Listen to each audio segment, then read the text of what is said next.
one single incident that did change your mind about taking that risk and speaking out? It's not one single incident. No, it's 2 years that I served in the West Bank, what I've experienced and things that I've done. From bursting into houses in the middle of the night and seeing the families and how they react, till manning checkpoints, arrest operations, and other things that I've done. It's a whole package.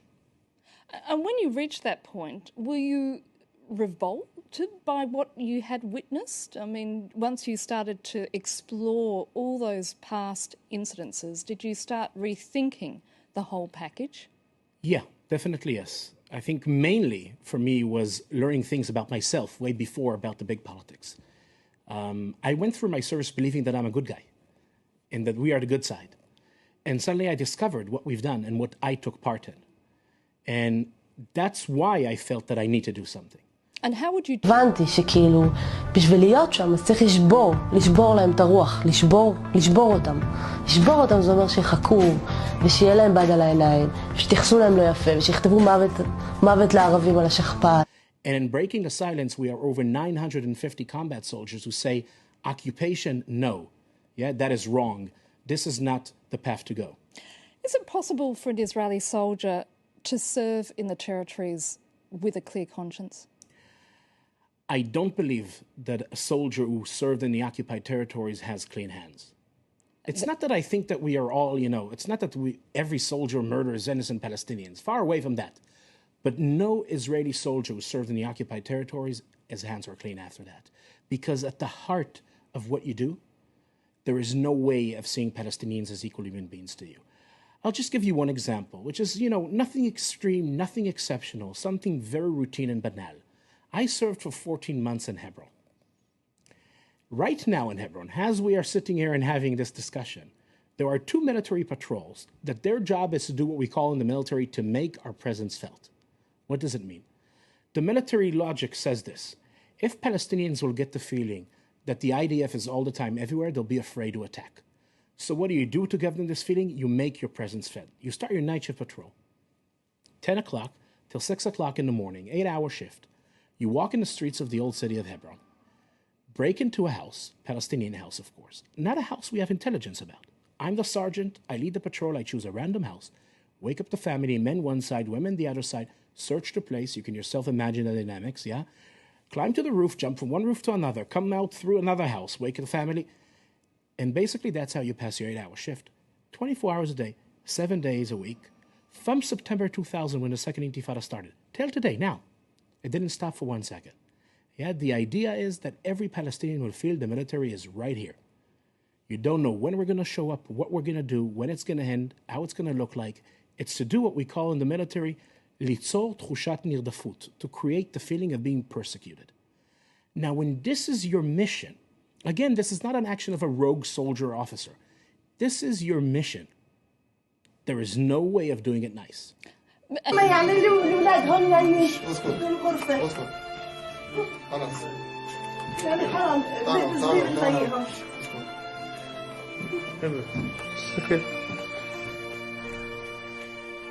كله يلديم كتان كله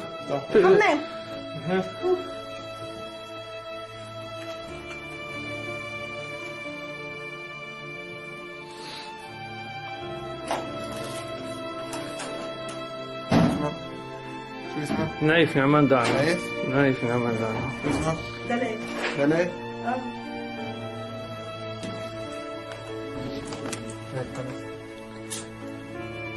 بيمش تخافيش جيش تخافيش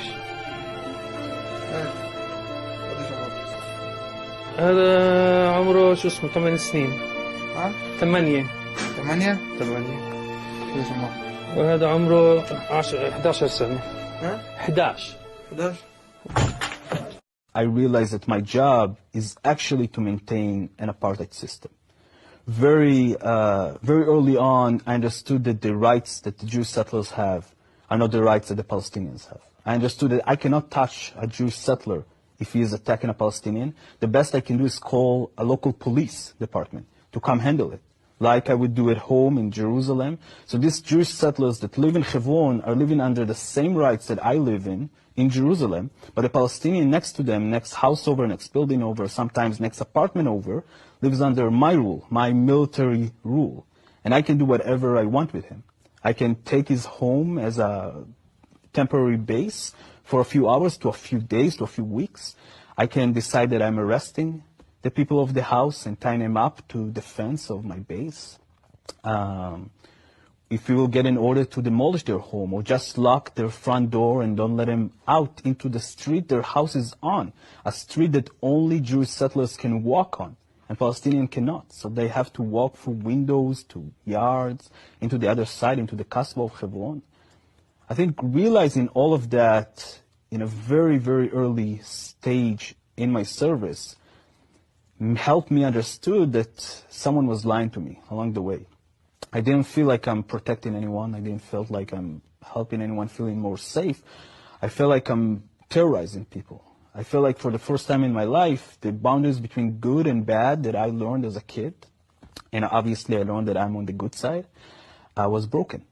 I felt like I am the terrorist. And my job was literally to scare people so they cannot think about acting against the Israeli settlers or the Israeli military. That was actually our defined mission, to make sure that to instill fear in the hearts of Palestinians in Hebron. And that's exactly what we did. From personal experience? Sure, definitely. Just the other week, when some border police soldiers were rough with some Christian tourists, another soldier of mine, a colleague, said she couldn't believe what they were doing. I mean, come on, they're people, not they're people, not Palestinians. And that, I think, resonates throughout much of the soldiers in the occupied territories. I personally serve in the Jordan Valley, and we can see it every day, how soldiers talk about what they're doing, how they act, how they look at these people not as other human beings, not as someone who's equal, but as someone who's less than them.